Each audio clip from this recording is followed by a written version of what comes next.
It's been 1 month since the escalation in the Middle East involving Israel, US, and Iran. And the reaction of the real estate market in Dubai is not what most investors expected. So the question is this a crisis or a strategic entry point? What actually happened? Let's separate emotions from reality. Yes, we've seen tourists leaving, short-term rental bookings collapsing, and some expats relocating temporarily. Transactions dropped sharply. But here's the key: the market didn't crash. The market paused. And this reaction was driven mostly by perception. Because if we look at actual data, the level of personal safety inside Dubai remains one of the highest globally. Daily life for those who stayed continues largely as normal. So what changed is not reality, it's confidence. This is not a safety crisis. It's a confidence shock. To understand the current pause, we need to look at what the market looked like before the escalation. Dubai real estate entered this period with Fitch already forecasting up to a 15% correction in 2025 to 2026 due to strong price growth, over 60% since 2022. The market had even earned an elevated spot in the UBS Global Real Estate Bubble Index. On paper, supply looked massive, over 130,000 apartments planned to hand over this year, and another 300 to 400,000 units planned until 2029. But reality is more nuanced. Many of these projects were already delayed, and the realistic delivery pipeline for 2026 is closer to 35,000 to 45,000 units, not the headline numbers. One of the main reasons for resilience? Low leverage. Only about 25% of the market uses mortgages, while 75% of last year's transactions were made in cash. And most mortgages were concentrated in the mid and affordable segments. This cash-heavy structure is exactly why we're seeing only isolated cases of distress so far, not a wave. Not all assets are equal. Quality, user-driven assets in prime locations with low mortgage exposure are showing strong resilience. At the same time, speculative assets in supply-heavy corridors and areas heavily reliant on short-term rentals and Airbnb are being hit hardest by reduced tourism. The only distressed deals we're seeing are from short-term speculators who misjudge their timelines or from emotional investors, easily influenced by hype. Ultra-high net worth individuals, the millionaires and billionaires who flooded into Dubai in recent years, they usually play the long game.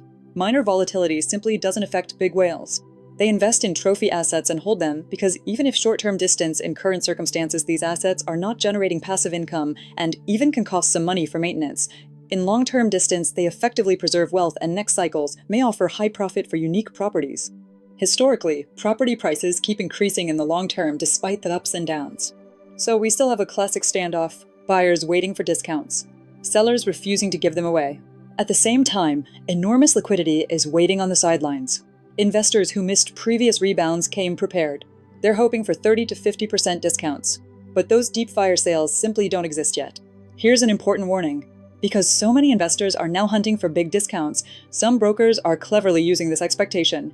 You'll see headlines screaming huge discount, massive price drop, limited offer due to current situation. Be careful. Not every discount is real. Many are simply marketing tricks. Exactly like stores do during Black Friday, they inflate the original price first, then show a big saving. Smart investors always double-check. Look at the actual sales history of that specific project or unit over the last 6 to 12 months via DLD data. Compare the real transacted prices before the current headlines. Only then decide if there is a genuine opportunity or just an attractive headline designed to grab your attention. Now let's talk about where the real pressure is: rental income. The short-term rental market is frozen. Tourism slowed, cancellations spiked. Those units are flooding into the long-term pool, pushing supply up and rents down, especially in tourist-heavy areas. Result? ROI is compressing in the short term. So we are in a very unusual moment. Property prices are softening, rental yields are under pressure, while global inflation increasing. In the short term, real estate may not beat inflation. That's clear. But this is exactly where experienced investors see opportunity. The next 3 to 6 months could present one of the best buying windows we've seen in a while, if you choose correctly. Smart money is doing next, avoiding over-leveraged or speculative assets in supply-heavy zones. Focusing on prime, quality, user-driven properties in established areas like downtown, Palm Jumeirah. Negotiating harder, longer payment plans, better terms, modest discounts, stress testing every deal under lower rental assumptions, and quietly monitoring the first signs of stabilization. Many people ask, does off-plan still make sense? The answer is simple. Off-plan is not about tomorrow. It's about the cycle. With reputable names, strong locations, and structured payments, you can enter at softer current sentiment with upside on handover. But only with capital you won't need soon, and only on projects with real long-term demand. Let me ask you a question. Where in the world is absolute safety guaranteed? There isn't one. Serious investors don't chase zero risk. They look for stability, predictability, and the ability to manage risk. Dubai has navigated regional tensions before and come back stronger every time. But let's be honest and run a quick, realistic scenario analysis. No panic, just facts, for both your personal safety and your portfolio. We're looking at the 3 most critical infrastructure risks in a hypothetical direct escalation electricity grid, if power stations or substations are hit. First hours, local outages, elevators and AC stop, malls and offices affected. 24 to 72 hours, partial recovery thanks to DUA's strong decentralized network, backup generators and rapid response teams. Reality, not a nationwide blackout, but possible rolling blackouts in worst case. Next danger, desalination plants, water purification. 90% of UAE water comes from desalination. This is the most sensitive point. First 2 days, existing reserves cover everything. Day 3 to 7, possible restrictions with priority to hospitals and government facilities. Reality, plants are geographically spread out and extremely hard to disable all at once. Imports and emergency tankers are ready. No instant collapse. Another fragile point, internet and submarine cables. If key cables are damaged, immediate slowdowns and instability for banking, payments, VPNs, and cloud services. Reality, multiple redundant cables, satellite backups, and terrestrial routes mean the internet slows down, it doesn't disappear. Combined scenario, all 3 at once, days 1 to 3, stress, queues, temporary overload. Days 3 to 7, government takes full control, resources are redistributed. Up to 2 weeks, stabilization and adaptation. Here's the real picture of UAE resilience. This would not be a system collapse, it would be a crisis of management. The country has centralized command, huge financial resources, international support, and decades of emergency planning. Full meltdown scenarios are extremely low probability. What this actually means for you.